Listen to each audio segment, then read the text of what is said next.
Coucou les gros bidous et joyeux solstice d'hiver si vous fêtez ça, si vous voyez des raisons de fêter. C'est compliqué le solstice d'hiver parce qu'on est dans ces journées où il y a le moins de luminosité de l'année et on est aussi invité, je crois, à profiter de cette obscurité-là, de cette période de calme. Et puis en même temps, les jours commencent à rallonger ou vont sous peu commencer à rallonger. Et donc on a aussi une invitation à être assez festive et notre chat, mon chat Bablut, est en train d'agiter ses petits grelots parce que c'est mon lutin de la Catou de Yule.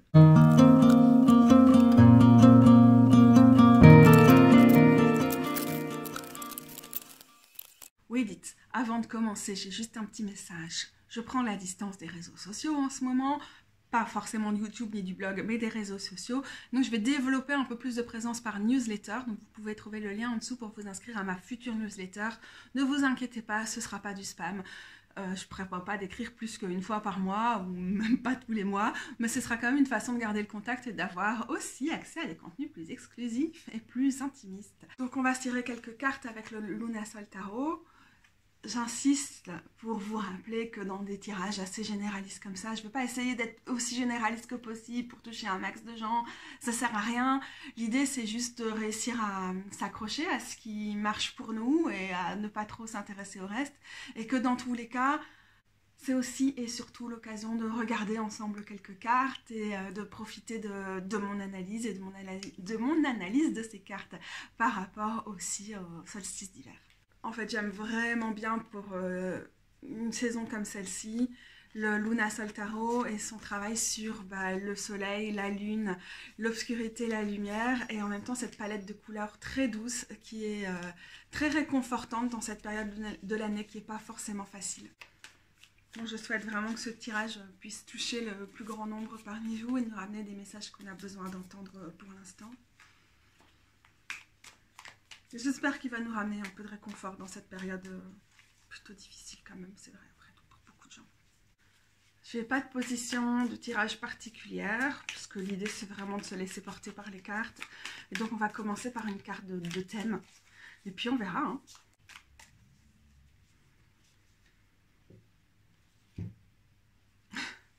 Le 5 de coupe. C'est pas ça la lumière. Ouh, ça me donne les oreilles qui sifflent.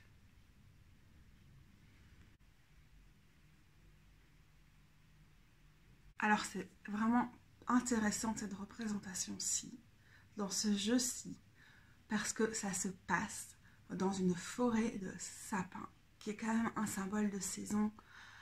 On ne peut plus approprier. Alors déjà, ça me fait penser au fait qu'on a vu circuler pas mal ces derniers jours, le fait qu'il y avait une exploitation intensive, assez trash autour de l'industrie du sapin de Noël.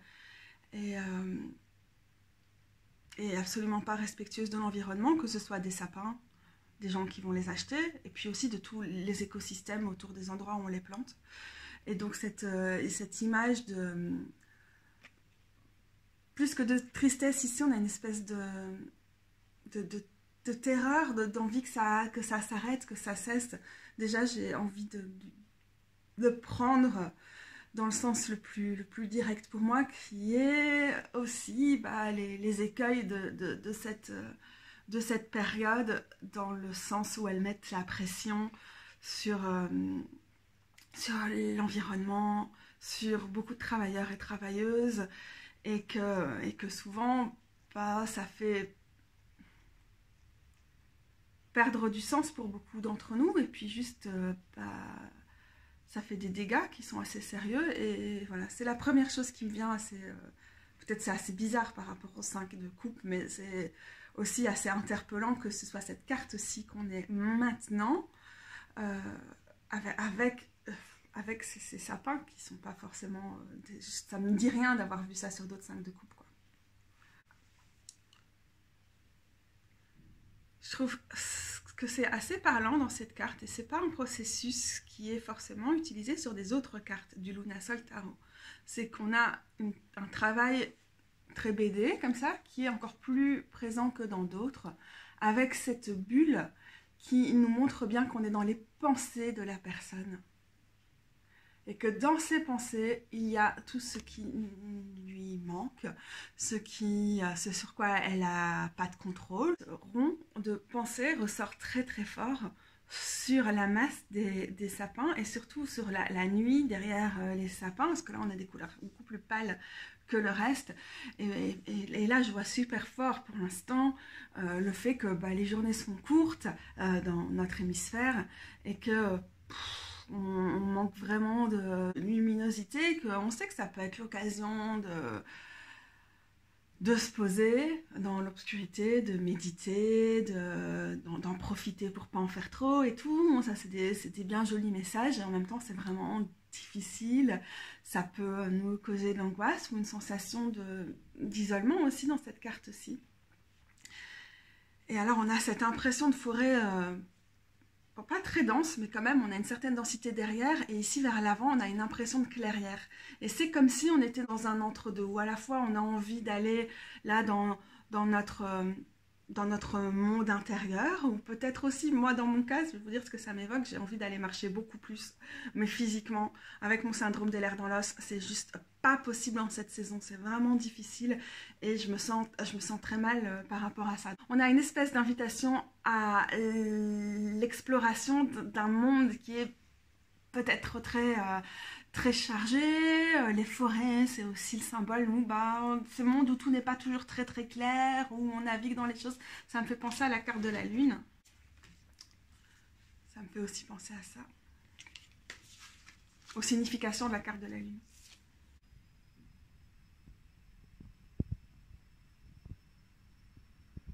Donc on a ça, on a ces quelques coupes qui symbolisent aussi, qui sont bien remplies ici, qui sont bien droites et qui symbolisent des choses qui peuvent encore nous faire du bien, des personnes qu'on peut voir et qui nous font du bien par opposition à tous ceux ici où il n'y a rien à sauver et c'est juste compliqué ou trop compliqué pour l'instant. En tout cas, il n'y a rien à aller chercher pour l'instant. Mais on ne voit ni la forêt et cette invitation à aller voir plus loin, ce qui se cache derrière notre chagrin, derrière notre désespoir. On ne voit pas non plus les coupes qui nous invitent à quelque chose, à des pratiques qui sont plus nourrissantes, ou à aller voir des gens qui nous font du bien au lieu de penser aux gens qui nous font du mal, ou juste les petites choses qu'on arrive encore, dont on pourrait encore arriver à profiter pour se nourrir dans une période qui n'est pas forcément facile, et on est là en boucle sur ces trois coupes qui, franchement, avaient une belle gueule. Elles étaient bien bling bling par rapport à celles qui sont sur le sol. C'est souvent le cas dans le Lunasol Tarot. On a les coupes qui sont celles sur lesquelles on n'est pas censé non plus trop passer du temps à s'apitoyer ou à s'intéresser pour l'instant, qui sont super raffinées, très sophistiquées, un petit peu trop lisses, un peu trop belles, un peu trop dans le superficiel. Et puis on a celles qui sont toutes simples et auxquelles on n'arrive pas toujours à se connecter, ou bien il faut quitter le bling bling pour aller vers la simplicité, avec les coupes du Lunasol quand elles sont représentées comme ça, je trouve, dans la symbolique. C'est vrai qu'il y a une uniformité de ces sapins bien lisses, bien beaux, bien conçus pour le public et tout, qui ne semble pas très réaliste. On est quand même vraiment dans un effet d'ombre et de lumière où on ne sait plus très bien quoi croire et on ne sait plus très bien où aller. Je vais rester là-dessus avec le 5 de coupe, parce que du coup, c'est certainement l'occasion de tirer une autre carte et de chercher qu'est-ce qui peut nous nourrir. Et cette carte, je pense qu'en soi, elle ne propose pas, ok, on a cette solution, mais qui parfois est un peu too much, hein. Tu vois pas les deux coupes, mais je veux pas être en mode injonction, ah, il faut absolument te saisir de ces deux coupes là, ou il faut absolument aller dans l'exploration. Je crois que ici on va se contenter de comprendre que là on a quelqu'un qui n'est pas bien, qui est submergé et qui n'arrive pas à être en phase avec ce qui l'entoure directement, qui est plutôt dans des pensées, dans des regrets, dans de la tristesse, qui est effectivement réelle, mais qui n'est pas tout.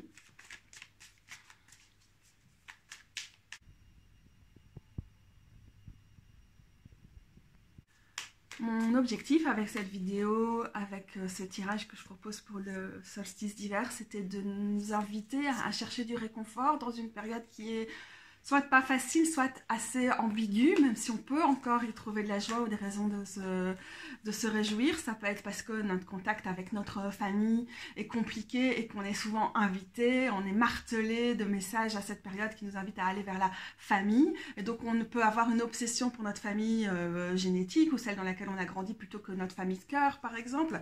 Et donc ça peut nous donner besoin de messages de réconfort. Ça peut aussi faire remonter des dynamiques d'abus et tout. Bon, on a aussi le fait qu'on est plus ou moins dans une période d'isolement social avec la 4e, la 5e ou la 6e vague du Covid, selon où vous soyez. Enfin, il y a comme ça toute une série de raisons. Bon, on peut aussi avoir le fait que c'est vraiment, les injonctions à la consommation sont énormes et que c'est une période qui est difficile financièrement pour beaucoup d'entre nous, et du coup on se sent comme une merde parce que on ne peut pas faire des cadeaux ou on ne peut pas se faire des bons repas ou tous ces trucs là. Cette année étant encore vraiment difficile avec la pandémie, l'inflation et tout, il y a beaucoup de choses qui s'ajoutent encore. Donc voilà, on va juste tirer une petite carte qui est plutôt une piste, qui serait comme des petits grains, des petits poussés qui nous orientent vers un peu de réconfort dans une période qui, je ne vous dis pas qu'elle est forcément vraiment horrible pour vous, mais qui n'est pas toujours facile à naviguer. En plus, l'astrologie de la semaine, on va arriver au 3e carré entre Uranus et Saturne. Alors si comme moi, ça affecte des points autour de vos placements de votre thème natal, vous êtes en mode et vous aurez bien besoin de réconfort aussi. Donc voilà, dans tous les cas, je trouve que le réconfort c'est très bien cette période.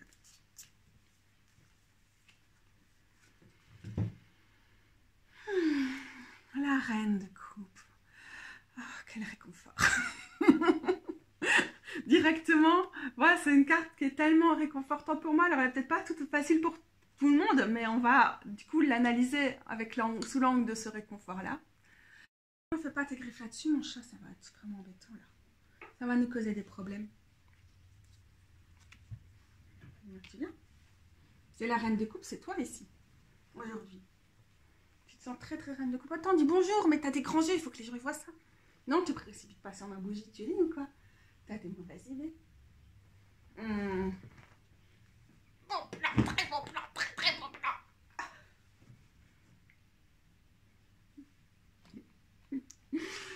Ah, non, pas deux comme toi. Diaz en dessous est pas du tout en train de paniquer. Ça m'a fait mal.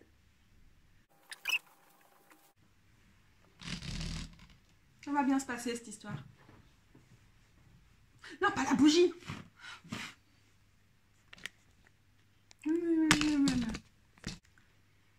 Donc mon chat Sawin s'est senti trop méga appelé par la reine de coupe et du coup c'est le chaos. Ne me regarde pas avec ses yeux de sataniste. La reine de coupe. Ici, ce que j'aime vraiment beaucoup, c'est ici sa coupe pleine, bien pleine d'un côté, qui représente une pleine lune. Autrement dit, elle est bien pleine. Et je ne sais pas si vous avez remarqué en ce moment, si vous avez la chance d'avoir, comme chez nous, un ciel très dégagé. On voit la lune décroissante qui est encore bien grosse, bien visible. En plus, elle est visible plus longtemps parce que les nuits sont plus longues. Et puis, une fois que le soleil commence à se lever et qu'elle tombe vers l'ouest et tout, elle est vraiment magnifique. On a eu des journées de brouillard ici en Belgique et pour le solstice hier, tout est devenu lumineux. C'est très très puissant. Puis on dirait qu'elle a une espèce de symbolisation d'une lune sombre dans l'autre main. Et donc par rapport aux coupes qu'on avait ici, où on en a certaines qui nous paraissent peut-être trop simples, d'autres trop sophistiquées, on ne sait pas où se positionner. Là, on est dans quelque chose de nourrissant, d'éclatant au possible. C'est la coupe de la pleine lune. J'aime bien tous ces petits rappels qui sont disséminés à travers le jeu. Ces rappels du cycle des saisons. De Sawin, pas les médocs. Mais non, pas les médocs, non. Comme elle est vraiment décidée à foutre la merde, j'essaie d'avoir Sawin parmi nous. Oh, bah, nenni, hein, c'est mal barré. Dis, t'es pas sympa. Et tu te pètes dessus? Tu ris ou quoi? On va péter ailleurs que sur moi. Ne va pas attaquer Diaz. C'est vraiment la magie de Noël incarnée, ma chérie.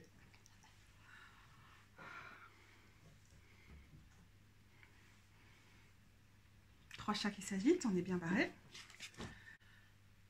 Quand on voit les cartes à deux, je suis déjà assez impressionnée par le fait que toutes les deux représentent des scènes nocturnes.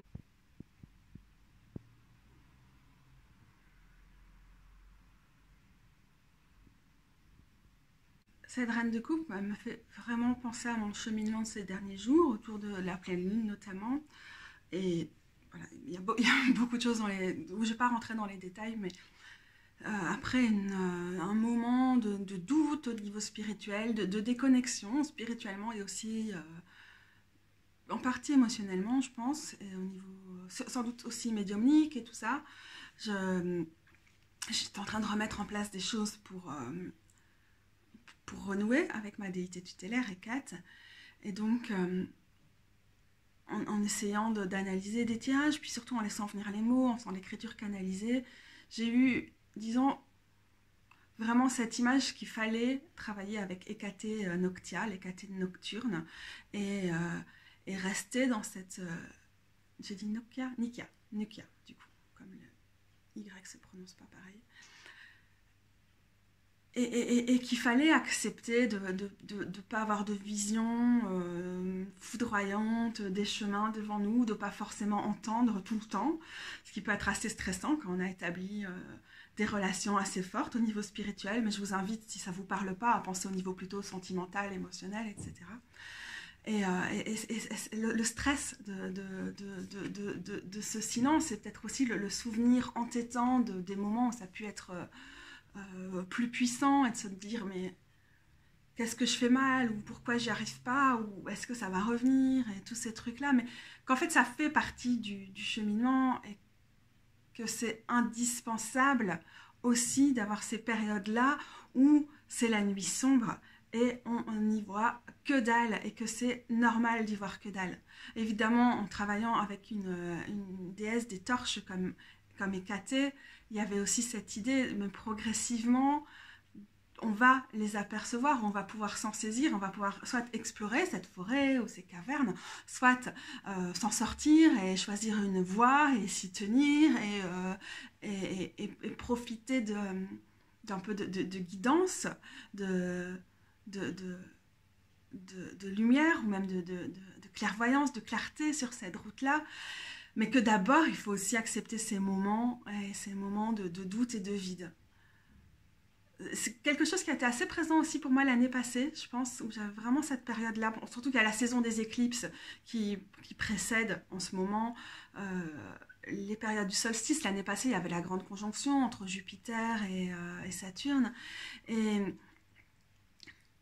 vraiment ce truc d'être au vide, d'être au milieu d'un carrefour, mais d'avoir aucune idée des putains de voix qui étaient autour de ce carrefour et de devoir accepter d'être dans les limbes en quelque sorte, dans l'entre-deux, mais pas dans le côté qui peut être assez frémissant, assez vibrant de l'entre-deux, mais dans le côté juste, il faut juste accepter d'être au point mort. Et en ce moment, par exemple, tous mes tirages de tarot me reviennent là-dedans. Moi, j'ai envie de faire ci et ça, mais mes tirages, ils sont là, attends, pas trop vite, ça va pas marcher comme ça. Il faut aussi accepter tout ça. Et là-dedans, dans tout ça, la reine de coupe, elle nous ramène du réconfort aussi dans les petites choses, les petits éléments qui nous connectent à nous-mêmes. Alors ça peut être... qui nous connectent pas que à nous-mêmes, mais qui nous connectent à ce qui nous entoure, avec ce quoi on est en interaction. Et on a tendance à plus savoir comment on est en interaction, comment interagir, comment communiquer. Et elle est là genre, attends, écoute, les petites choses, ça peut être... Tu commences à rêver plus en ce moment. Essaie de prêter attention à ces rêves, essaie de t'y connecter, de les noter, de faire les liens avec ce qui se passe dans ton quotidien ou des trucs comme ça. Ça peut être des choses toutes bêtes. Ça peut être, ok, c'est dur pour toi de voir des gens parce que t'es pas bien physiquement, mais s'il te plaît, réponds à tes messages WhatsApp, y compris ceux qui attendent depuis 2 mois et qui sont pourtant des gens que t'aimes.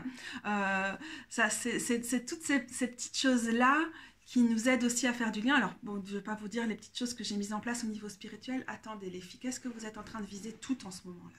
Avec la reine de coupe notamment, qui fait partie des cartes qui sont invitées pour moi, C'est vrai que ça m'aide beaucoup, ça me réconforte parce que là où je me dis, j'entends plus rien, je suis déconnectée, je suis dans d'autres mondes ou par exemple, je vais avoir des triggers, des choses qui déclenchent ma mémoire traumatique et tout, à tout bout de champ et tout ça. La reine de coupe, elle est genre, mais te mets pas la pression, te mets pas la barre de ouf, mais juste essaie de faire des choses qui te font du bien. Et par rapport à la mer et aux marées, à ce mouvement de va-et-vient, euh, j'ai commencé à faire une espèce de pilates qui est adapté au syndrome des lèvres dans l'os. Je vous remettrai les liens en dessous si ça vous intéresse. Je sais qu'il y a d'autres cédistes qui regardent mes vidéos.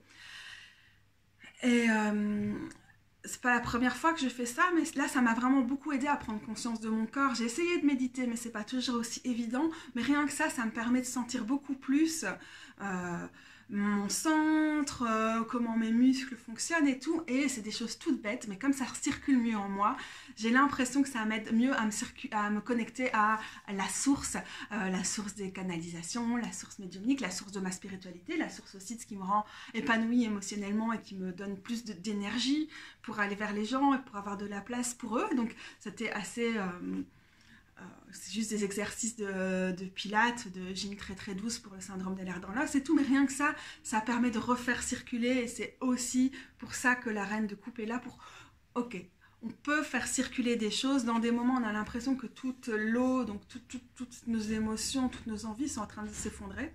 Et je voulais surtout insister, si vous avez l'habitude de voir la reine de coupe comme c'est cette partie de vous qui est vraiment très au taquet spirituellement, qui peut recevoir tous les messages, qui est la reine du soin d'elle-même et du soin des autres, qui est dans comme ça un épanouissement de ce côté-là et tout.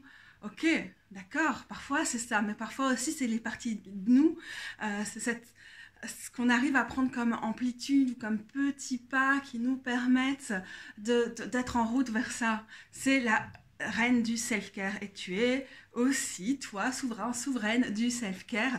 Quelque part en toi, tu as quelque chose qui peut le faire. Et donc, c'est le self-care, pas que d'une façon complètement cliché, consumériste ou quelque chose comme ça, mais c'est les petites choses qui font que tu prends soin de toi. Et si jamais, comme moi, tu te sens assez déconnecté au niveau spirituel, qui font que tu prends soin de ton cœur, de ton corps, si c'est ce qui compte pour toi, de ta source, de là où tu sens que tu retires le plus de richesse, de fluidité, de flow au niveau spirituel et de juste nettoyer autour de cette source métaphorique, ou pas d'ailleurs, de vraiment prendre du temps là-dedans, de prendre du temps pour... Bah, le self-care parfois c'est se dire bah, j'ai vraiment besoin d'être seule là pour les prochaines heures et non je vais pas aller à ce truc qui me stresse. Toutes ces petites choses qui nous reconnectent et qui vont à terme nous rendre plus capables de se connecter à soi, au reste, et de donner. Mais d'abord, il faut recevoir notre soin envers nous-mêmes et peut-être aussi le soin que d'autres peuvent nous donner si vraiment on est complètement désemparé par rapport à ça. Peut-être que la reine de coupe, elle n'est pas que en nous, et elle peut aussi nous arriver via les conseils de quelqu'un d'autre. Oui, la reine de coupe, elle a l'amplitude, je vais rester comme ça, elle a l'amplitude émotionnelle et spirituelle qui lui permet aussi de faire de la place pour la partie d'elle qui est désemparée, qui est sur le sol, qui ne sait plus quoi faire, d'autre que de se sentir dans soit le chagrin, soit le deuil, soit une certaine forme de lamentation et tout. Elle a de la place pour lui dire c'est ok, tu fais partie de moi, mais il y a aussi bien d'autres choses. Et donc elle peut lui ramener des soins aussi. Elle se porte témoin de ça sans la laisser complètement seule sur le sol. Et donc en lui donnant aussi du soutien, dans le sens du support, quelque chose qui l'aide à tenir, à se maintenir. Bon, on mélange jusqu'à ce qu'il y ait une carte qui saute, et la carte qui saute, c'est le 2 de coupe. J'aime bien parce que pour moi, ces cartes d'équilibre entre le jour et la nuit, c'est des cartes d'équinoxe. Et là, on est à mi-chemin entre l'équinoxe d'automne et l'équinoxe de printemps, puisqu'on est au solstice d'hiver. Et ça nous ramène aussi tout ce qu'on traverse dans les cycles plus longs, dans le cycle des saisons, le cycle de la révolution autour du soleil et compagnie. Et donc, ça nous aide à rappeler qu'on vient de quelque part et on ira aussi quelque part. Il y a du mouvement, même si pour l'instant, honnêtement, ça stagne un peu. Et donc je vous laisse juste avec la beauté de cet arc-en-ciel qui nous rappelle que quand on voit tout d'une façon un peu figée, où on n'arrive pas à voir toutes les subtilités, toutes les nuances, parfois tous les petits éclats, bah, l'arc-en-ciel il nous propose autre chose, il nous propose tout un spectre dans l'expérience et quelque chose de moins réducteur de ce qu'on est en train de traverser.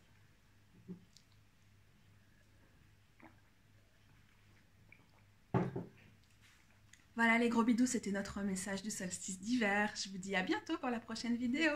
N'hésitez pas, le gros message du jour, à vous abonner à ma newsletter parce que j'essaie de diminuer les réseaux sociaux, pas YouTube mais les réseaux sociaux.